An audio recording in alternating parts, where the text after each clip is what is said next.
Okay, we're set. Thanks, guys, so much for your patience. Hello, hello, hello. So excited to have you here.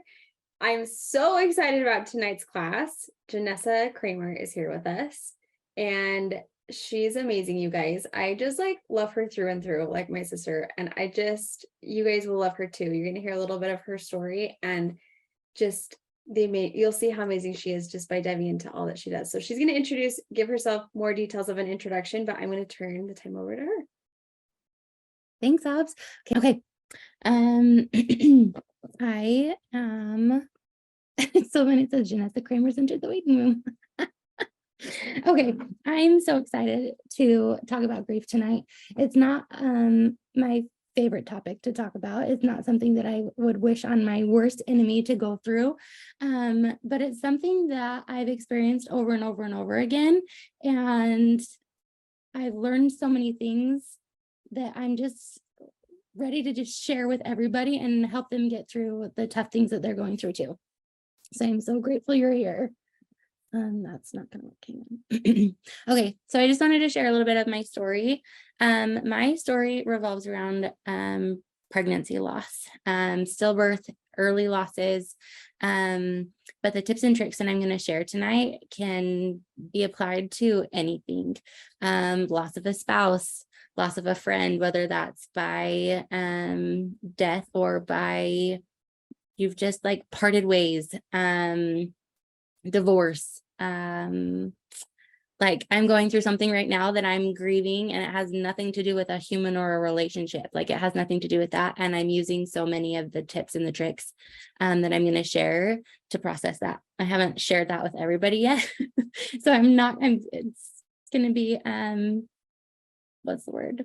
Vague, but I can share it later. But it has nothing to do with the human. And I'm using that for this because I'm grieving what I thought life was going to look like, and it's not that anymore. And so I'm trying to process that. So in 2014 is when my losses started happening. We had tried to get pregnant for 18 months and it wasn't working. Finally, we got pregnant and we saw our baby on the ultrasound at 8 weeks, saw the sweet baby's heartbeat. And then at 10 weeks, I was very clearly miscarrying and I was devastated. And I say this all the time, but that 10-week miscarriage in a lot of ways was harder than any of my others. It was one of the earlier ones, but harder because I didn't know that I was ever going to come out of grief. I didn't know how I was going to climb out of it. I didn't know that it would ever end. I didn't see the light at the end of the tunnel. And because I couldn't see that, that made that one so much harder. And then in 2017, we lost a baby at 7 weeks. And then a few months later, we had a stillbirth at 20 weeks. And that one also rocked me.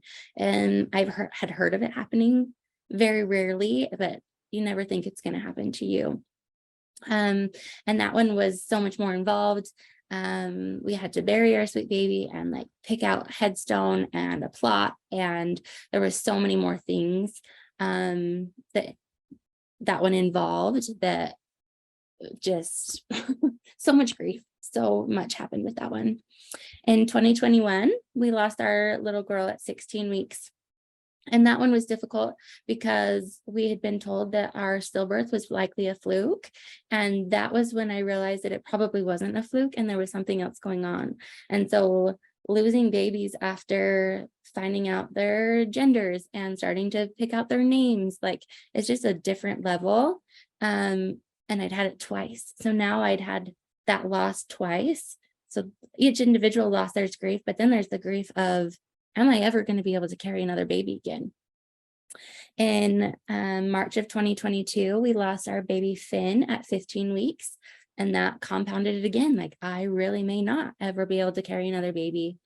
And then in August of 2022, we lost our baby Rhett at 16 weeks. And we were just devastated. I mean, we still are. I'm still going through grief. I'm not talking about this right now because I'm healed and I've figured it all out, but I'm sharing what I've learned along the way. Okay, so these are some of the tips and tricks that we're going to go over tonight, and then I should be reading my notes. Um, so these tips and tricks are for after the initial reaction. So after the moment happens, and if you've ever been through it or been through like the death of anybody, you know that the world just kind of stops and your world stops. And you're like, I don't know. You look around all these other people and you're like, how are they still going to work? How are they, how are they still functioning? Because my world has just come crashing down and I don't understand how these people are doing this. So these tips and tricks are kind of for after that kind of subsides and your life starts to go back to normal. So it's kind of for the remnants of that moment that kind of live with you for a long time and they change your view and how you show up in the world. So tonight we're going to talk about consistent scent, scheduling, journaling, Black journaling, and naming it so that you can support it. Sorry, there's a lot happening outside my door. I don't know if you can hear that. Okay, so consistent scent. So this one, we're going to go over first because it can be used with most of the other ones we're going to talk about tonight. And it's going to take work because it's not something that you're going to use it and it's instantly going to do all of the things that it could. It's when you use it consistently and frequently that you're going to really see the benefits of it. And I didn't want to like type out everything I was going to say tonight, but I wanted it to be so that you could take screenshots of it and go back to it if you wanted and not have to like remember what I said. So most of what I'm going to say is typed out. So this is going to be it's going to provide the most for you when you use the same scent every time you do breath work or meditation or pray, or when you just like take a moment to be still and just kind of process like what's happening. So it's kind of like Pavlov's dog. So Pavlov's dog, he would ring a bell every time the dog ate. And then after a while, all he had to do to get the dog to salivate was to ring the bell because he had associated the sound with food. So this is essentially the same thing, but you're associating the scent with calmness and peace. So when you use the scent while you're doing those calm things, eventually you're going to be able to not be doing a calm thing and feel kind of anxious or feel the grief. And you'll be able to take that scent and rub it on your palms and like smell it. And it will take you back to that calm place so quick. So I recommend using essential oils rather than like a candle or a lotion or something like that, because essential oils they're clean, they're non-toxic, and then they have additional emotional properties that are going to actually do more than just the scent. They're going to help in other ways. So we'll talk about more of those in a bit. Okay, our next one is scheduling grief. And this is one of my favorites. At the bottom here, I've said to use your scent again.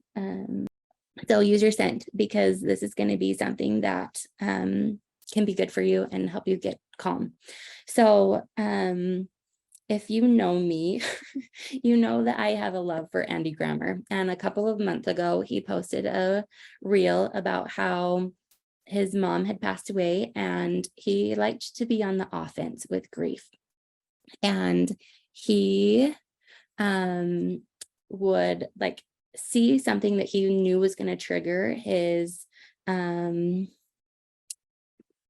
he would see something that he knew would trigger his grief, and he'd go up to it before it like attacked him. So he would like share the story of like he'd see an older lady that like was the same age as that his mom would have been, and he knew that that was going to trigger him. So he'd go up to her and he'd tell her, and she'd give him a hug, and he talked about how healing that was for him. So grief is like a little kid. And when you're like focused on your phone or focused on something you're working on, and your child is like, hey, mom. And then they're like, mom, and you're not listening and you're not hearing it. And then it's going to scream. It's going to start screaming at you, like, listen to me. Grief is going to do the same thing. And it's going to do it in unexpected moments. Like at Walmart in the middle of nowhere. It's happened to me. It wants to be heard. It has something it wants to tell you. It wants you to process it. And if you shove it down and you don't listen to it, it's going to explode, and it's going to be way bigger, and you're not going to be expecting it, and you're not going to know when it's coming. Sorry, what time do I have? Well, I got to hurry. So my recommendation is to pick a day and a time. If you're like new into this grief, I would do it daily. And then as you're starting to like move away from the initial like moment of trauma or grief, you can start to do it further and further apart. But just meet your grief. Sit down in a place that feels safe, grab your scent so you can feel that calm. And one of the things that helps me get into that place of grieving is a playlist. I have a playlist on my phone that all of the songs on it remind me of my babies. And whether one I've associated with them, or like Ed Sheeran's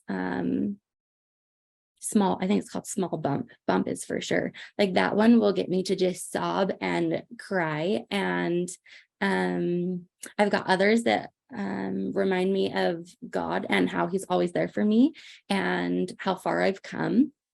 So take this time to like scream, yell, cry, just move the emotions out. Let yourself focus on what happened and how you feel about it, and just move them out, move the emotions out. Let me check and make sure we're good on the chat. Okay. So then the next one is journaling. So I have two different types of journaling, and this is like the nice journaling that you're going to want to like save for your kids. Potentially, you don't have to, but so I'm just going to read this one. So write out all the details. A big hurdle I had in grieving was not wanting to forget details, or other details would haunt me. So I would just like go to lay down and like at night to go to sleep, and they would just be there. Like my body did not want to forget what happened. And because I didn't have it written down anywhere, it was coming to me all the time. And I had the hardest time being able to stop grieving so heavily when it was constantly plaguing my mind, haunting me. So something that I did is I wrote down every single detail, everything that potentially happened, somebody said to me, how I felt, where we were, what time it was, anything. I wrote everything down. I gave the details a safe place to stay. And because I knew that those were somewhere, my brain space was able to start healing and move away from constantly being haunted by all those details. Also in your journal, if you want to look for God's hand, I highly recommend it because you will find it, and he's in the small details. And if you can find him in the small details, you can see him in the whole picture. And write those down so you can look back when you feel like you're being forgotten and he doesn't know where you are, or he doesn't know what you're going through. Have that to go back to so you can remember that. And then gratitude. Write down the things you're grateful for. It can be so easy to dwell on the negative, but looking for the positive will retrain your brain to start moving toward the light. And that's what healing is moving toward the light. And use your scent here too. Okay, this is black journaling. So, sorry, I took like notes for my slides, but I'm not even this is not the journaling that you're going to save for future generations. They are not going to see this. Get a journal you don't care about. We're not saving these words. You will tear these pages out. So like the cheap, like 20-cent notebook from Walmart, notebook from Walmart, it's going to be perfect for this. You're going to want to write out all the angry things. This is just between you and your page. And so don't pull any punches. Like nobody's going to read this. So just write it all out. And I highly recommend taking that pen and just like pounding it out on your paper. Write it and write it hard. Like this is not something we're just like nicely writing, just pound it. You can write letters to people who said something hurtful. You can write a letter to God or the universe or whoever you want. Just be angry, get your anger out, let it go. And then you're gonna burn it. We're not keeping these. So you're gonna grab a metal bowl, put some water in it, light that paper on fire, and like let it drop into your bowl. It felt good for you to like write it out, and it's going to feel good. So like watch it go, let it go. It's all gone. This one's not going to be a calm moment, so I wouldn't use your scent here. Okay, and then the last one is name it and support it. Grief accompanies so many emotions. Grief is not like the emotion. Inside grief, there's sadness, despair, shame, anxiousness, fear, defeat, numbness, shock, fatigue, confusion, yearning, loneliness, irritability, hopelessness, denial. And that's just like the tip of the iceberg. There's so many more things you can feel inside of grief. So the best thing to do is when you're feeling it really heavily, name the one you're feeling. If you can name it, you can tame it. If you can name it, you can then figure out what's going to support it, what's going to help it, what caused it, and how can you fix that. Grief is not a one size fits all, and it's going to be individual to you. So what are you really feeling? Being specific will help you to narrow down what's triggering you and be able to support it. So then once you've named it, you have to support it. There are so many things you can do to support the emotions on the left. But I want to talk about this emotions wheel really quick, and the oils that we can have. So it's 4 essential oils, and we can have these essential oils right at our fingertips to support them right away.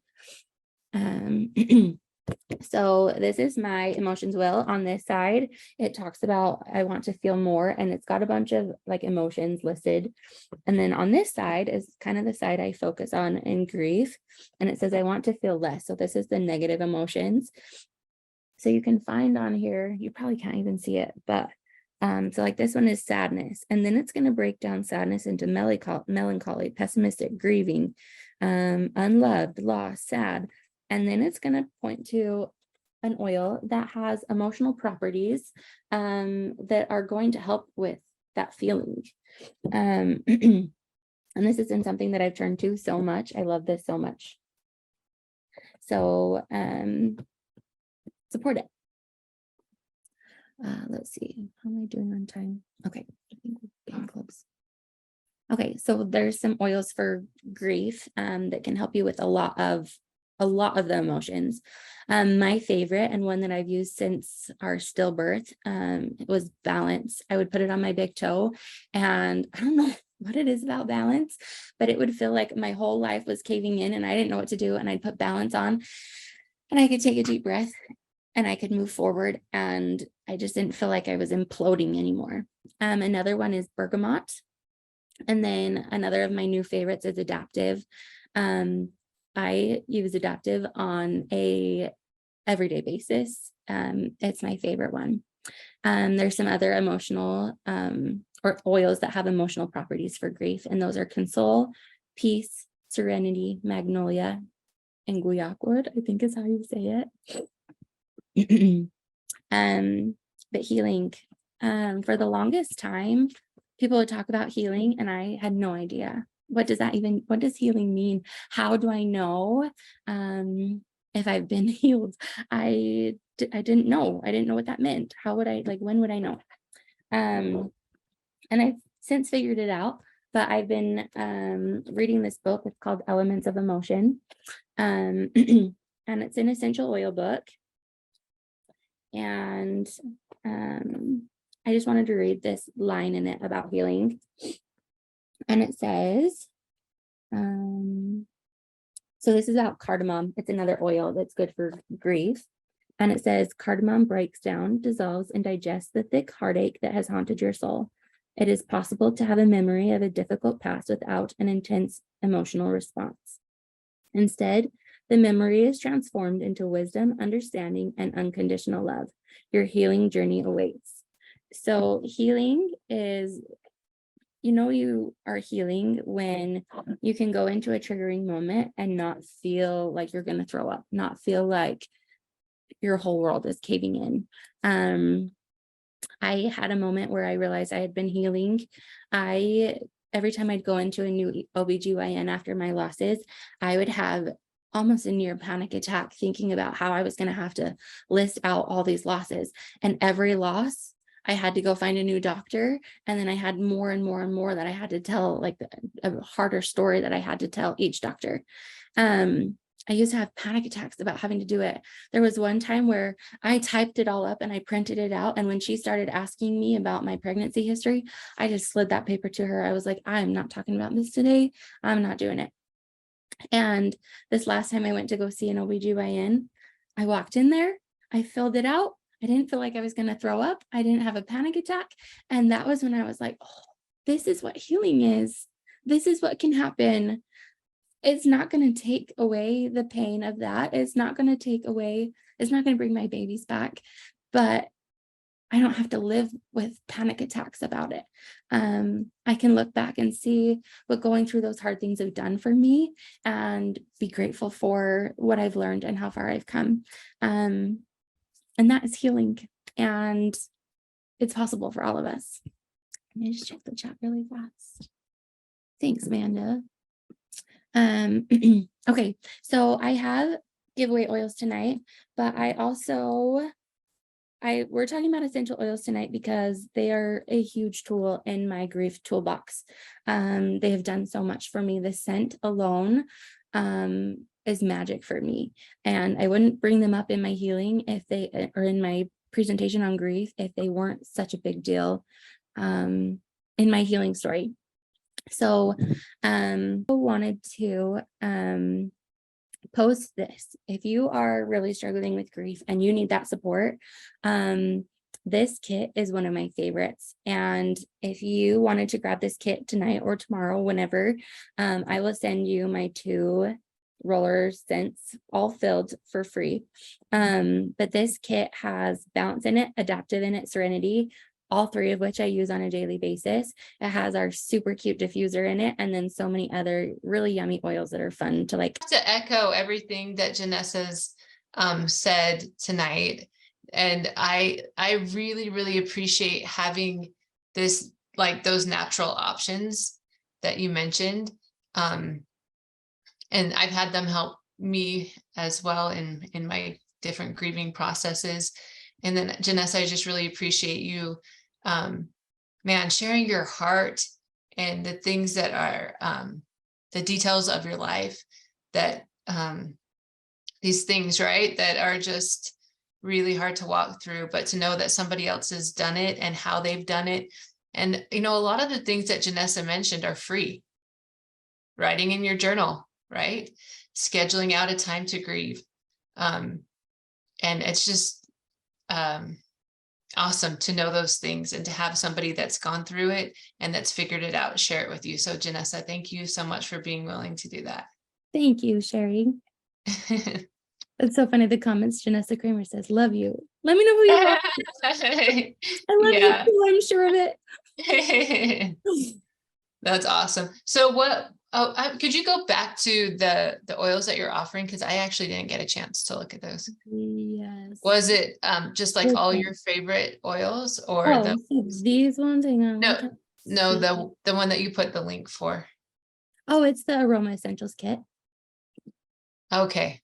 So it has the balance that you talked about. Yeah, it has balance in it. And then, hang on. There we go. It has balance. Oh, okay. Has adaptive in it, Serenity. There's Wild Orange, which is incredible. I think it has peppermint. It has Citrus Bloom in it, which is one of my favorite. Yeah, so Citrus Bloom and Wild Orange are going to help uplift your spirit whenever you're feeling down. Like a citrus oil is going to just help lift you up, and the balance, the adaptive, the Serenity, they're all going to be so calming. And then I love that it comes with the diffuser, because you can have that going right at your desk or in your kitchen, right, all day long. And it really does make a difference to just have this sense, and to have them on your body and actually making a difference in your chemistry of how you're feeling. So a really awesome options. Before, I would just say, before you get on medication. Medication is good at, it's another tool, but I just love that there's like other options, and why not just try these and the other suggestions that Janessa has. Why not just try them and see if they make the difference that you need? And then if they don't work, then you could, try the next step and the next step. But I love just that they're not addictive. They're all natural. They're not going to have any side effects. So, well, perfect. Okay, I have to jump off, but Okay. I will be on for next